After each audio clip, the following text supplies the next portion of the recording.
do livro Sementes de Felicidade, a mensagem 112. Relacione os problemas. Os problemas, quando se juntam, produzem a aflição. São como as águas dos rios que se unem e se avolumam. Não se inquiete, porém, com muitos problemas a resolver. Solucione-os usando um método simples. Identifique-os um por um. Relacione-os, de preferência num pedaço de papel. Examine-os bem, isolando uns dos outros. Encontre soluções para cada qual com firmeza. Pronto. Alegre-se. Problemas solucionados. Paz e esperança estabelecidas.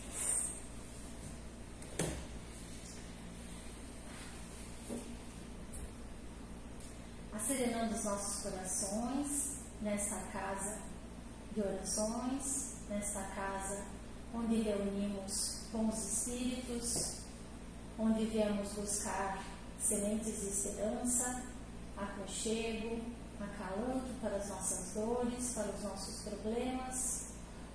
Nos colocamos com olhos, ouvidos e de corações abertos para os ensinamentos do Cristo.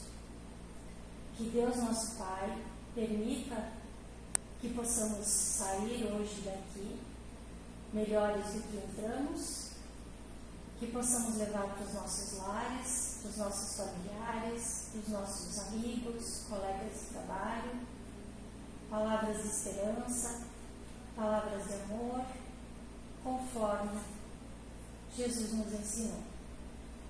Que possamos hoje ouvir essa palestra com nossos corações abertos para o aprendizado. Que assim seja.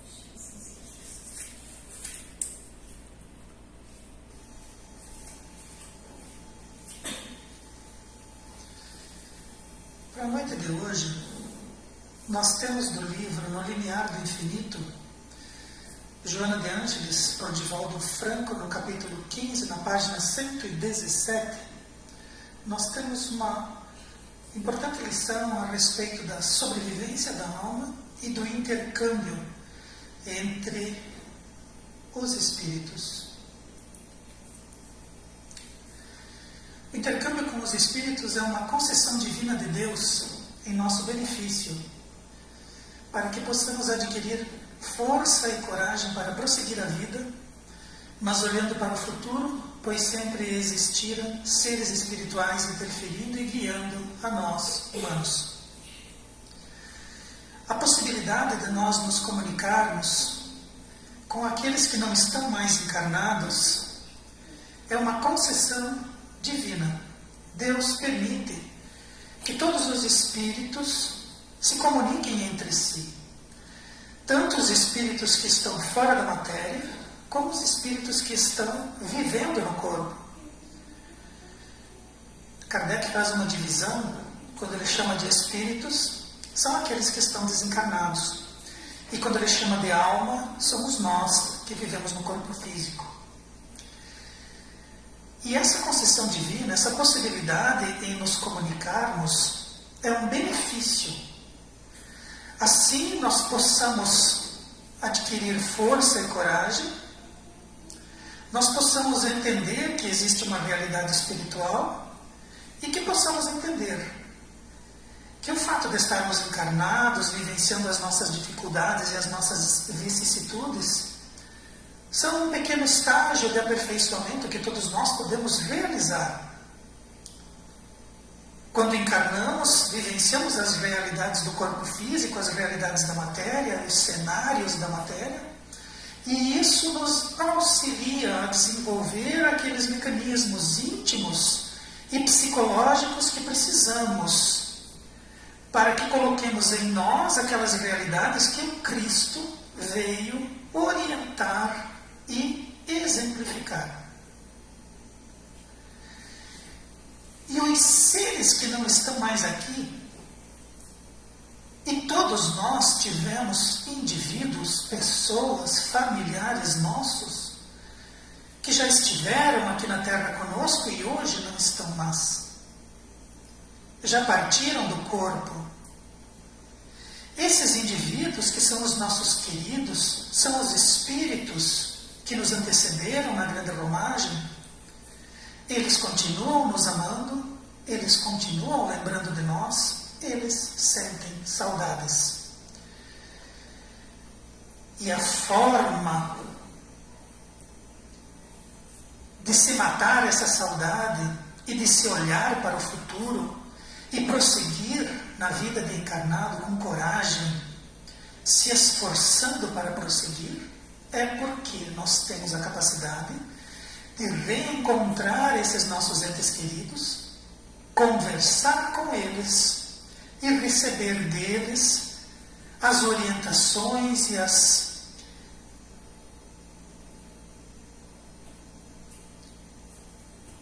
orientações que nos façam permanecer na carne e nos esforçarmos para um dia podermos nos encontrarmos todos na realidade espiritual, como espíritos que venceram a grande jornada. Para que as promessas do Cristo sobre uma realidade espiritual sejam verdades, a possibilidade de comunicação é uma confirmação indiscutível, pois sem uma não pode existir a outra. E então Jesus teria sido leviano conosco, algo que é impensável vindo do Mestre.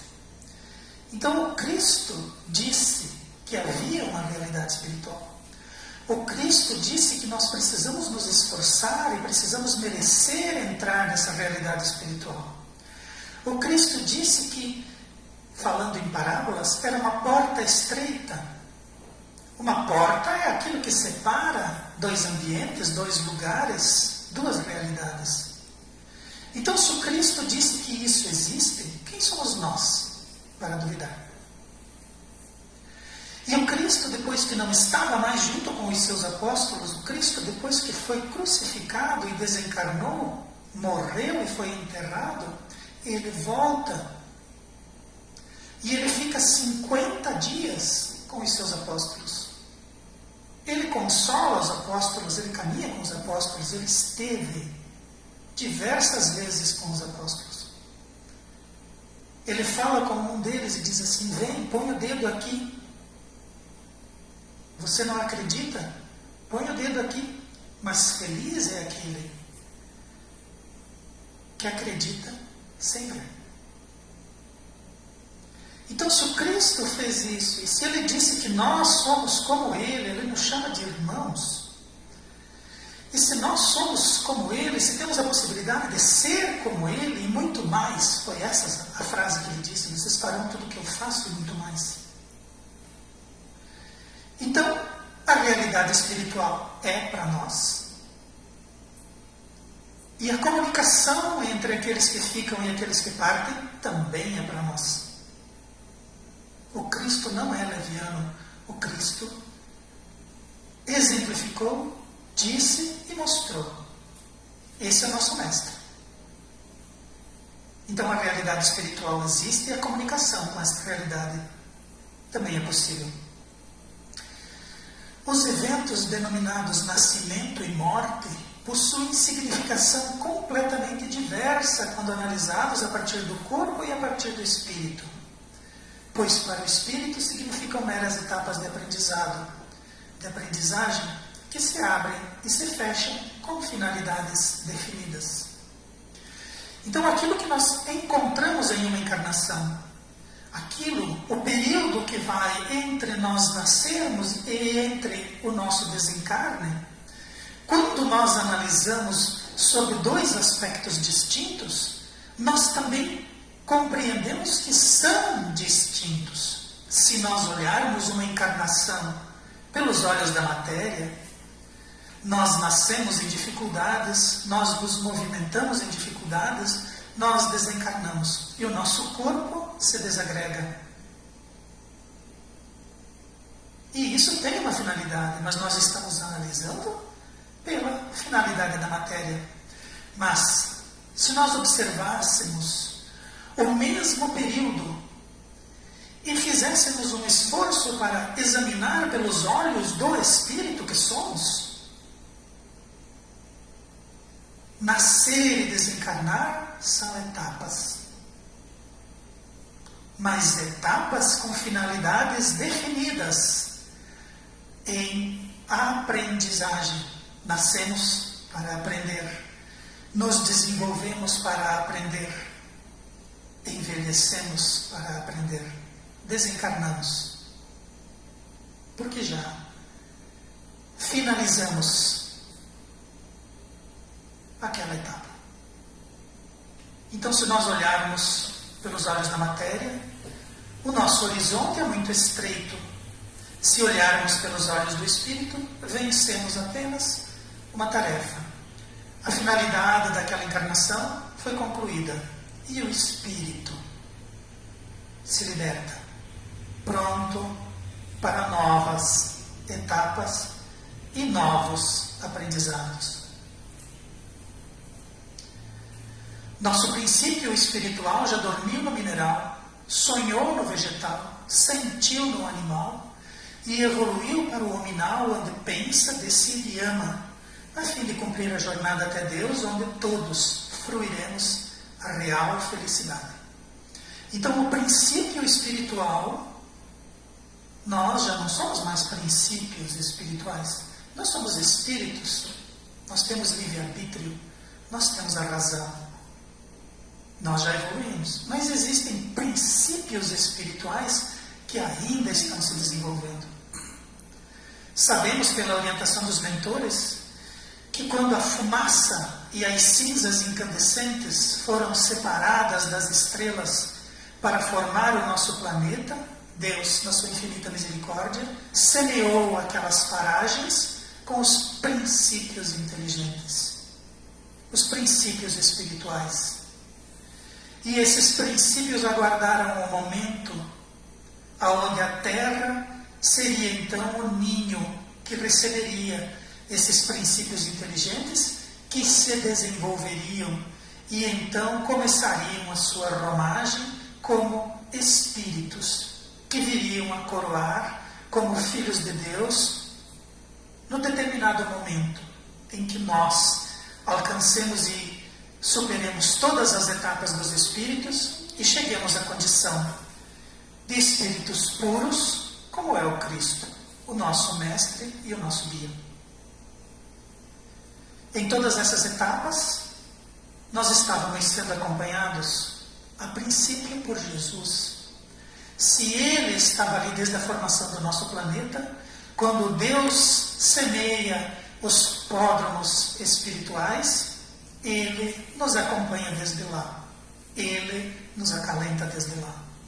E o Cristo não trabalha sozinho, porque o trabalho evolutivo é um trabalho coletivo. É um trabalho de equipe. A equipe do Cristo esteve conosco. Nos acalentou e cuidou de nós quando estávamos no mineral. Nos viu sonhar quando éramos princípios espirituais ainda em fase vegetativa. Quando sentíamos, eles propiciaram para nós as devidas experiências. E quando atingimos a qualidade de seres humanos, quando conseguimos pensar, quando aprendemos a decidir, quando possuímos o livre-arbítrio e a consciência e já éramos capazes de entender o amor, eles estavam ali nos orientando, cumprindo as ordens do Cristo. Nunca, em nenhum momento, nós estivemos sozinhos. Nunca estivemos abandonados. O planeta em que estamos em nenhum momento foi um jardim sem cuidador.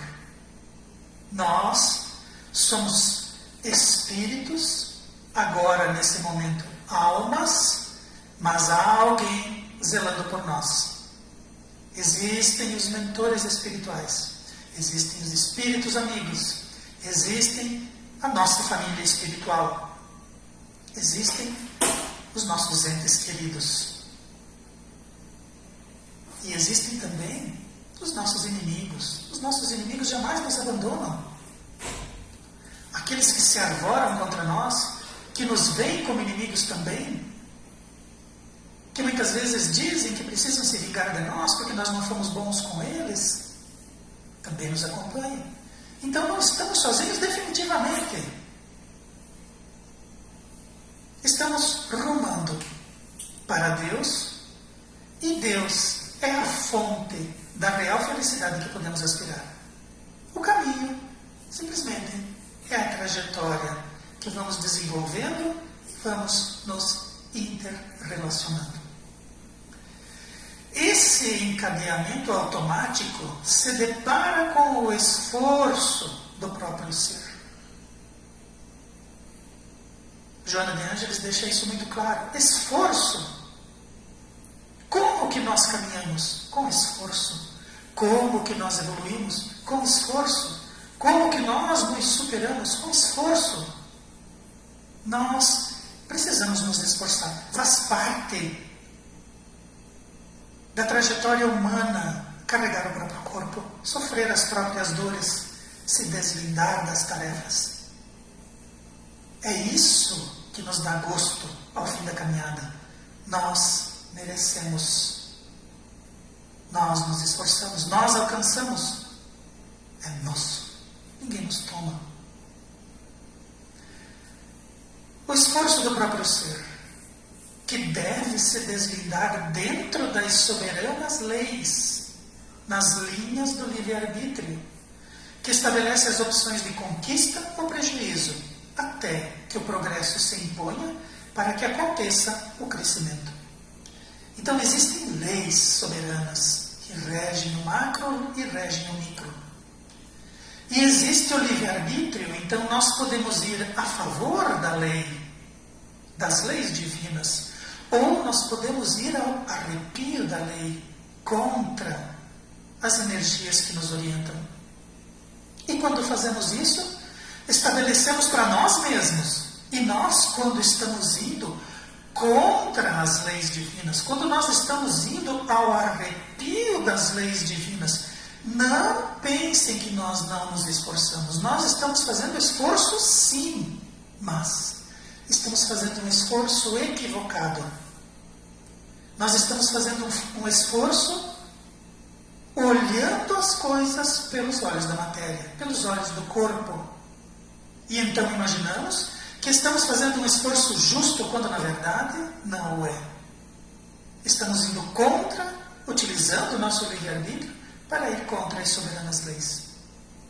E aí nós vamos ter conquistas ou prejuízos, que são nossos. Nós nos esforçamos pelos prejuízos. Nós nos esforçamos pelas conquistas. E existe uma coisa chamada progresso. O progresso muitas vezes se impõe para que então o crescimento aconteça. Quando nós caminhamos muito de lado, quando nós atrasamos muito a nossa marcha, quando nós nos esforçamos em demasia ao arrepio da lei, é necessário. E o Pai não nos deixa, obviamente, à mercê de nós mesmos, porque senão não teríamos fim nos nossos prejuízos. Deus impõe, através do progresso, que o crescimento aconteça. Quando que isso acontece? Eu não sei se vocês já perceberam isso em suas vidas, mas eu percebi na minha. Existem momentos em nossas vidas em que a impressão que nós temos é que as rédeas das nossas decisões são tomadas de nós. As rédeas da nossa vida saem das nossas mãos. E então nós percebemos que alguma coisa nos toma, alguma coisa nos conduz, muitas vezes até porque nós não queremos aquilo, mas somos obrigados. Quando isso acontece, é o progresso se impondo. É Deus, em sua infinita sabedoria, colocando limites no nosso livre-arbítrio e nos forçando para o caminho certo.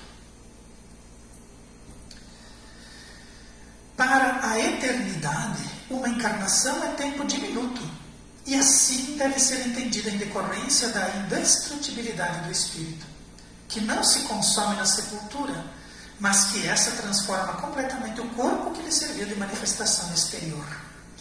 Então, para um espírito que nunca morre, para um espírito eterno, para um espírito que pode trabalhar junto com o Cristo, realizando grandes obras, quando alcança essas fronteiras, o que é uma encarnação? O que são 80, 90 anos para um espírito? Um tempo diminuto. Mesmo porque, se somos eternos, o que vai representar essa encarnação que estamos vivendo agora daqui 1000 anos? Daqui 1000 anos, quando olharmos para trás e lembrarmos desse período, o que ele vai significar?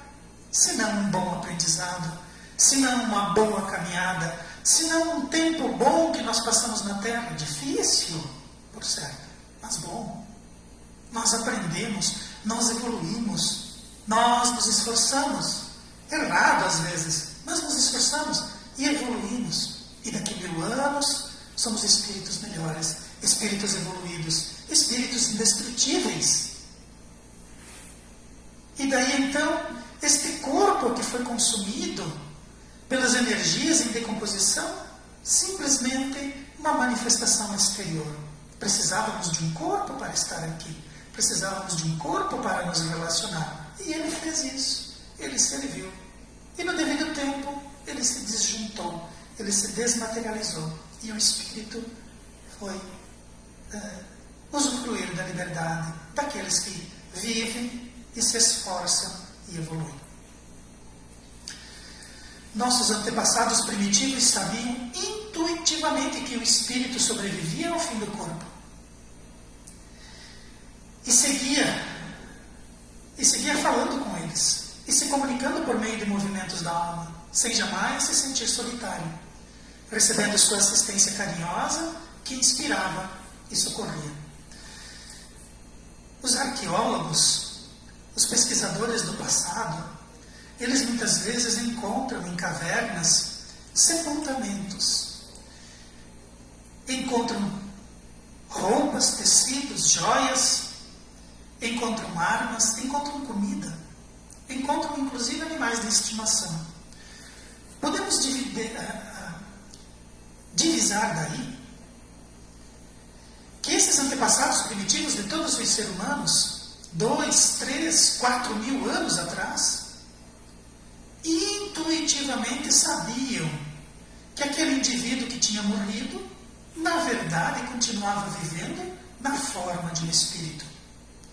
A mediunidade sempre existiu, e esses indivíduos continuavam vendo seus entes queridos na caverna, continuavam vendo seus entes queridos na caçada, continuavam vendo seus entes queridos em sonhos, falavam com eles coisas que não haviam falado enquanto estavam vivos. Recebiam deles impressões diretamente na alma, carregadas de sentimento, carregadas de amor. Não era um sonho, era algo muito mais. Falavam com esses espíritos. E por que enterravam seus corpos e hoje encontramos seus restos com as coisas que lhe eram particulares, com os seus pertences? Porque eles imaginavam que aqueles indivíduos, como continuavam vivendo, iriam precisar daquelas coisas. Era lógico, então, guardar o corpo, enterrar o corpo com os objetos pessoais. Porque se eu continuava vendo aquele indivíduo dentro da caverna, obviamente que ele ia precisar das coisas dele, e as coisas dele eram intransferíveis. Isso demonstra para nós que mesmo lá nos primitivos da sociedade humana, a sobrevivência do espírito era sabida, era sentida, era intuída. E os luminares voltavam com conselhos, voltavam com orientações, conversavam com eles. Obviamente continuavam vivendo. Eram eles. Não eram imitações, eram eles. Falavam coisas que eles sabiam, então era verdade que eles estavam vivos. Porque nós hoje, que descobrimos tanto, que entendemos tanto, que compreendemos tanto, que evoluímos tanto, achamos que isso não pode. Se aqueles que eram primitivos achavam que era possível, sabiam que era possível. Será que não estamos mais primitivos do que ele nesse processo de descoberta, aprendizado e de estudo do próprio Cristo, que nos mostra, que nos diz que existe uma realidade espiritual e que ela não é dos mortos? Essa realidade espiritual é daqueles que continuam vivos. podem se comunicar, e que podem falar, e que podem entender. Esses antepassados aprenderam por observação e pela experiência que a ponte para esse intercâmbio se encontrava no homem mesmo e acreditavam seria um dom, uma concessão especial, até que se constatou que existia em toda criatura e em diversos graus. Então esses antepassados, eles conversavam muitas vezes com os seus decessos através de uma pessoa especial, através de uma pessoa que recebia um dom. Então eles acreditavam que para conversar com os mortos era necessário um dom. Então o pajé, o líder espiritual daquela comunidade, daquela família, daquele grupo, falava com aqueles que já haviam morrido. Ele tinha o dom. Era uma concessão especial. Não eram todos capazes de fazê-lo. E esse intercâmbio, essa comunicação, era feita pela própria fala, pelos próprios sentidos. O indivíduo pode conversar com o indivíduo. O encarnado pode conversar com o desencarnado. É assim que funciona. Só que depois, mais na frente, mais no futuro, dentro da doutrina espírita, nós descobrimos que toda criatura possui essa capacidade. Todos nós já estivemos encarnados e todos nós já desencarnamos muitas vezes. Então, essa transição de um lado e de outro nos é conhecida. Então, muitas vezes estivemos do lado de lá, muitas vezes estivemos do lado de cá. E muitas vezes nós nos comunicamos tanto de lá para cá, quanto daqui para lá. Então todos nós possuímos esses rudimentos, todos nós possuímos essas capacidades. Basta desenvolvê-la, basta estudá-la. Ela está em nós, assim como a inteligência, mas a inteligência não se faz por si mesma. A inteligência precisa de esforço. A inteligência precisa da nossa participação. Nós devemos buscar, senão não o seremos. Da mesma forma, a mediunidade está em nós. Ela é inerente, mas ela precisa ser desenvolvida.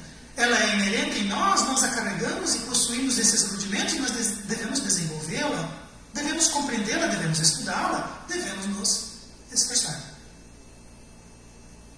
E esses diversos esforços colocam para nós diversos graus, alguns mais, alguns menos, mas todos a possuímos.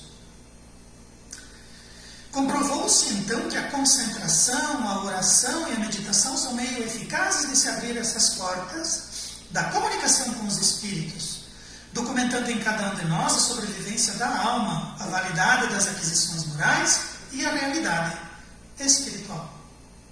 Então, como que a gente faz isso? Como que a gente entra em contato com essa realidade espiritual?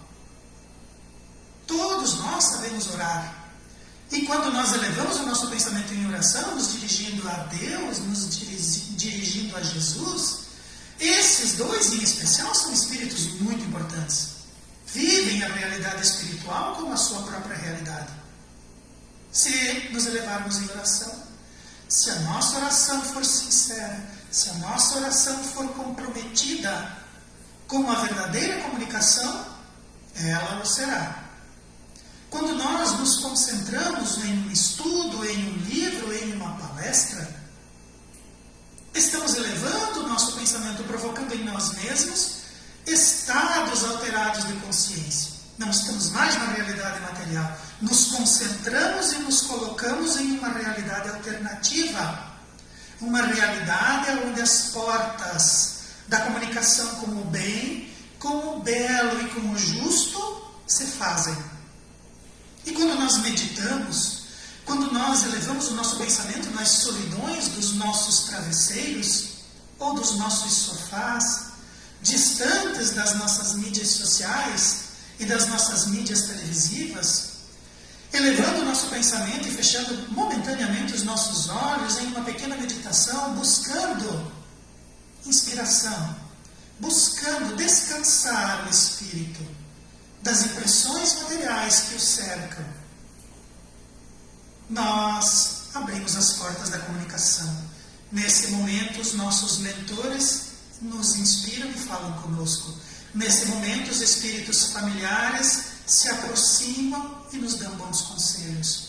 Nesse momento, nós buscamos as fontes infinitas que jorram do alto sobre nós com bênçãos que Deus envia e repletamos o nosso espírito com a água da vida, como Jesus chamava.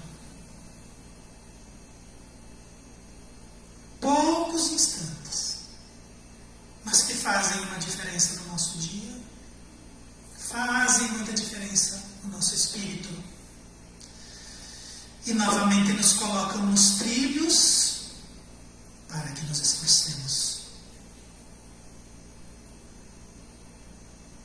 E quando fazemos, entramos em contato onde? Com quem? Com a realidade espiritual onde sobrevivem todas as almas e todos os espíritos. E então nós validamos em nós mesmos que existe a realidade espiritual, que as aquisições morais que nós fazemos, sim, pesam muito aqui e muito mais lá. É o único peso que levamos nas nossas aquisições morais. Jesus chamava tesouros que a traça não come e o ladrão não rouba. Aquisições morais. Nos elevamos acima das mesquinharias, do egoísmo, da prepotência, das arrogâncias, das patifarias. Percebemos que a realidade espiritual existe e que nós pertencemos a ela. Estamos aqui de passagem. Já nos foi dito, de passagem. Não somos daqui. Estamos de passagem. A realidade espiritual é a nossa casa. E ela existe e nos aguarda. E aqueles que já foram, lembram de nós e vêm nos ver. Os que se amam ou se odeiam não anulam seus vínculos profundamente marcados. Se nós amamos ou nos odiamos, criamos um vínculo. Se nos amamos, criamos um vínculo profundamente marcado pelos nossos sentimentos, pelas nossas razões. E quando nos odiamos, quando odiamos alguém, quando não perdoamos alguém, criamos uma algema que nos prende àquele indivíduo. Porque a lei é de amor. E o ódio, a raiva, o ressentimento e a falta de perdão são amor adoecido. Se nós nos amamos, nos libertamos das injunções, mas permanecemos ligados a quem amamos. Se odiamos, não nos libertamos e criamos algemas que nos retêm e que nos atrasam a marcha até que transformemos tudo em amor. Os que se amam e se odeiam não anulam seus vínculos profundamente marcados, que pesam nos sentimentos e fazem arder o cérebro, de modo que essa força vibrante permite que permanentemente se lembrem dos que partiram ou se demoram na retaguarda. Então, quando estamos na realidade espiritual, nós estamos juntos de quem amamos. E quando estamos na realidade espiritual, não conseguimos nos desligar de quem odiamos ou de quem nos odeia. E é uma força vibrante que não nos deixa esquecer quem parte ou quem fica. Aqueles que se vinculam ao trabalho dos deveres morais, trabalho dos deveres morais. Olha como Joana descreve. Os deveres morais são, para nós, uma atividade pesada, pesarosa. Nós precisamos, mais uma vez, como diz o exemplo, nos esforçarmos. Aqueles que se vinculam ao trabalho dos deveres morais, se exercitando em disciplinas austeras de equilíbrio e de honra, exercitando em disciplinas austeras de equilíbrio e honra, exercício trabalho de equilíbrio e honra, desfrutam das alegrias que os coroam depois de finda as ásperas batalhas do empreendimento físico. Vincular-se ao trabalho dos deveres morais, exercitar disciplinas de equilíbrio e honra com a austeridade, nos levam para a realidade espiritual com alegrias que nos coroam quando nós terminamos a nossa jornada terrena. Mas, da mesma forma, aqueles que desfraudam as concessões da vida, dilapidam em prazeres infelizes os tesouros que deveriam multiplicar, se entregam inermes aos jogos e às paixões subalternas, receberão também eles os frutos amargos da sua existência malfazeja. Não precisamos nos arvorar em sermos policiais e juízes da vida alheia, porque os Espíritos dizem: quem desfrauda concessões da vida, quem dilapida tesouros que deveriam multiplicar, quem se entrega com preguiça aos jogos subalternos, também colhe frutos amargos. Na mesma encarnação em que um indivíduo evolui e se aproxima do Cristo, outros se lambuzam e permanecem vinculados ao planeta, às paixões, e terão que refazer os trabalhos que não fizeram bem feito ou que abandonaram. Cada um de nós, segundo suas obras. O Mestre também disse isso. Mediante o concurso das comunicações, se fixou em nós a convicção de que nossos atos moldam nosso futuro.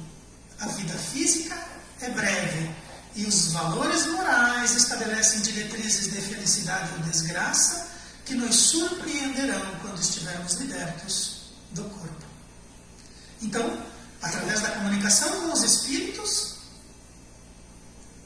eles nos falam, eles nos dizem, os atos moldam o futuro. A vida física é breve e os valores morais estabelecem diretrizes de felicidade ou de falta de felicidade. Valores morais é que fazem para nós a diferença para o futuro, que somos nós mesmos que moldamos.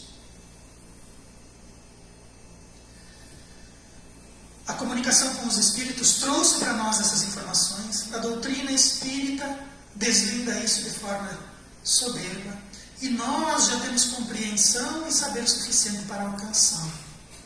Basta que nós nos esforcemos, basta que nós façamos a nossa jornada evolutiva, cumprindo os desígnios do alto e buscando o exemplo do Cristo, que sempre vai ser para nós o nosso exemplo, o nosso modelo e o nosso guia. Vamos encerrar realizando uma pequena oração, elevando o nosso espírito a Deus, nosso Pai, a Jesus, nosso Mestre, aos espíritos da codificação e aos nossos amigos espirituais. Que eles continuem se esforçando por nós, que eles continuem se comunicando conosco para que nós possamos aferir deles a força e a coragem para prosseguir. Que as lições que eles nos trazem incrustem em nosso espírito como informação poderosa que vai nos conduzir dentro das jornadas evolutivas de cada um de nós e aonde todos nós podemos receber do alto, graças aos mecanismos que todos nós possuímos de nos entrarmos em comunicação com eles.